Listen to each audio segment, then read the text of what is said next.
In a second day before the Senate's Irvin Committee, Howard Hunt testified that he suspects a fellow member of the Watergate bugging team tipped off police about the operation. Daniel Shaw reports.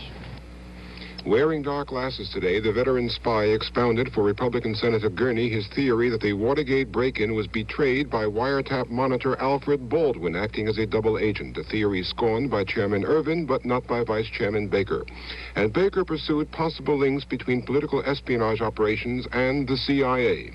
CIA is by statute precluded from involvement in domestic affairs, and even in non-domestic activity within the confines of the United States, according to one reading of the statute.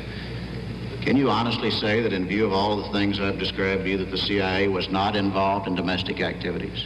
No, sir, nor can I say that the CIA has ever stayed out of domestic activities.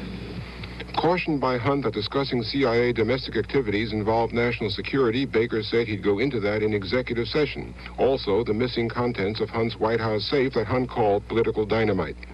Senator Talmadge, bemused by the array of covert political activities which the former CIA man had participated in, asked about his motivation. First, I became engaged because I believed that the activities that were proposed to me had the sanction of the highest authorities in our country.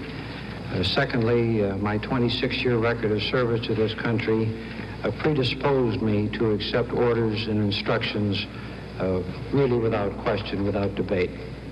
You stated to Mr. Colson, and I will read exactly from the transcript, on page 5, well, that's fine, for we're protecting the guys who are really responsible.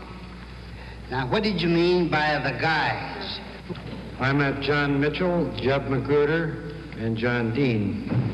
Hunt also said he couldn't understand why former presidential special counsel Charles Colson had him falsify cables linking President Kennedy to the assassination of South Vietnamese President Diem, when the existing record indicated Kennedy did everything but put the gun to Diem's head.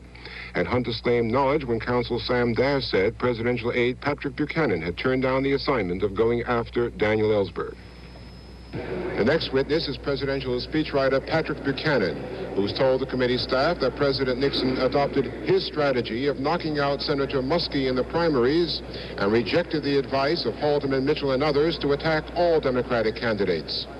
Buchanan says he advised that Muskie had a low boiling point and reacted badly to pressure, but he denies responsibility for the tactics used to exert pressure on Muskie. Daniel Shaw, CBS News at the Senate Caucus Room in Washington.